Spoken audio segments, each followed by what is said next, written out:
श्री शिवाय नमस्तुभ्यम। हर हर महादेव महाराज। अगर भगवान भूत अधिपति भगवान शंकर का स्मरण कर कर, पंचाक्षर मंत्र का स्मरण कर कर अगर आप पूजन में बैठे हैं, लक्ष्मी पूजन कर रहे हैं, तो ये पक्का है महाराज कि अगर हमसे कुछ त्रुटि हो भी गई तो भगवान भोलेनाथ उसको क्षमा कर देंगे।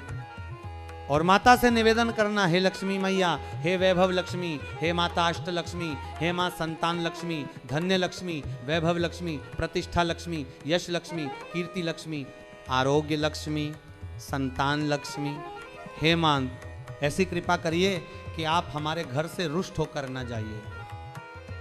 ये घर, ये परिवार, ये सब आपका है, सब आपका, ये किसी दूसरे का नहीं महाराज। माँ पूजन करते समय माता लक्ष्मी से जरूर कहे, महाराज माँ 4 साल हो गए, 2 साल हो गए, ये 2 वर्ष जो कोरोना महामारी में गए हैं, ये वर्ष जो बेकार निकल गए हैं, माँ हो सकता है आप हमसे रुष्ट हो गई हो, पर आज क्षमा मांगकर अपने घर में आप प्रवेश करिए। माँ आइए हमारे घर में आप पधारिए महाराज। कितना सुंदर संवाद है महाराज। एक साहूकार की बेटी थी महाराज, पीपल के वृक्ष के नीचे, बेलपत्री के वृक्ष के नीचे, आंवले के वृक्ष के नीचे प्रत्येक अमावस्या को दीप लगाने जाती थी। उसका नियम था महाराज, साहूकार की बेटी प्रत्येक अमावस्या 3 दीप लगाने जाती, एक बेलपत्र के नीचे, एक आंवले के नीचे, एक पीपल के नीचे। आज नारायण ने कृपा की महाराज, और क्या कृपा करी कि आज सरस्वती, पार्वती और लक्ष्मी तीनों इन वृक्षों के नीचे जाकर विराजमान हो गए।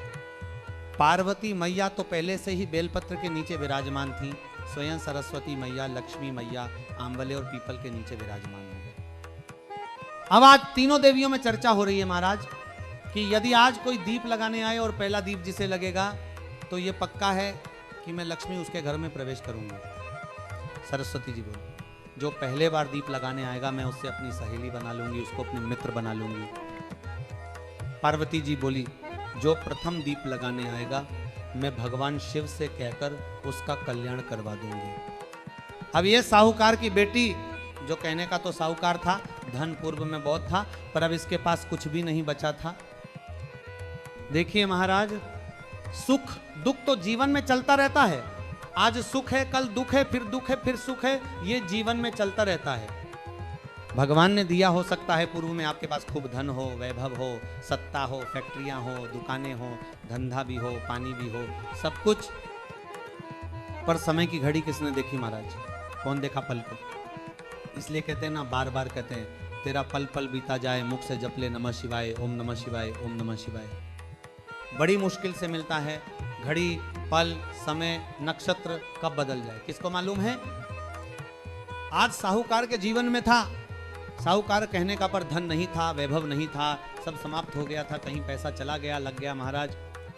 बेटी ने वही दीप तैयार किया। दीपावली की अमावस्या नहीं थी, पर दूसरी जो अमावस्या थी उस अमावस्या पर उसने दीप लगाया। जैसे ही दीप लगाया, तीनों देवियों ने आवाज लगाई, अरे सखी सुनो। साहूकार की बेटी बोली, किसकी आवाज आ रही है? अरे सखी सुनो तो। सखी ने कहा, क्या बात है? आवाज आई, 3 सुंदर स्त्रियां बड़ी सुंदर युवती बनकर सुंदर आभूषण वस्त्र पहनकर बैठी हुई थी। इसी को त्रिवेणी कहते हैं महाराज।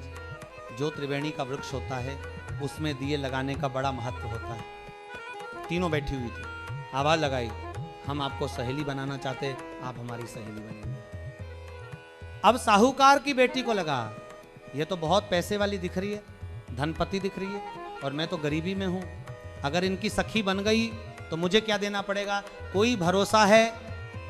इसलिए शास्त्र कहता है महाराज, मित्र भी बनाओ तो सोच समझ कर बनाओ। साहूकार की बेटी ने कहा, मैं आपको कल बताती हूं, मेरे पिताजी से पूछूंगी मैं आपको मित्र बनाऊं कि ना बनाऊं। घर पहुंची, पिताजी ने पूछा, बेटी क्या हुआ? उसने कहा, मुझे 3 सखियां मिली, एक सरस्वती, एक पार्वती और एक लक्ष्मी।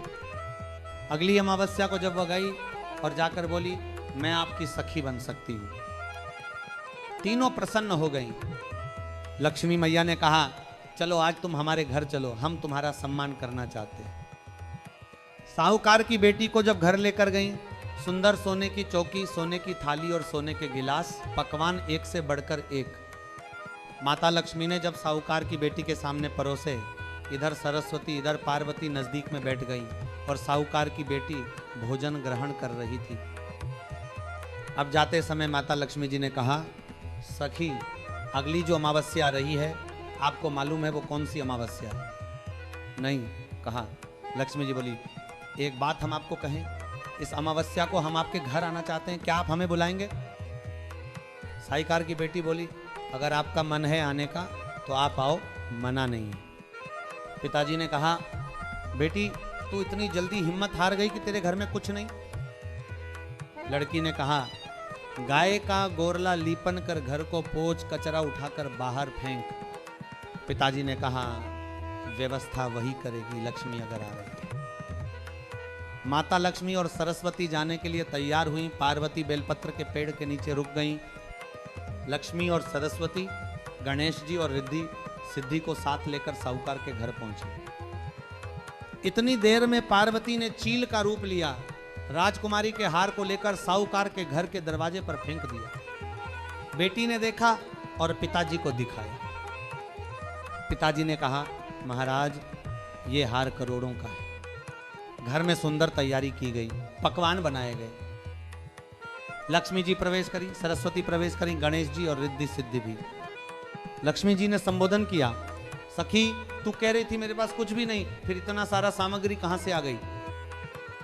सखी ने कहा, जिसके मंदिर में दिया लगाया है विपदा की घड़ी में वही देवता आकर खड़े होते हैं। श्री शिवाय नमस्तुभ्यम। हर हर महादेव महाराज।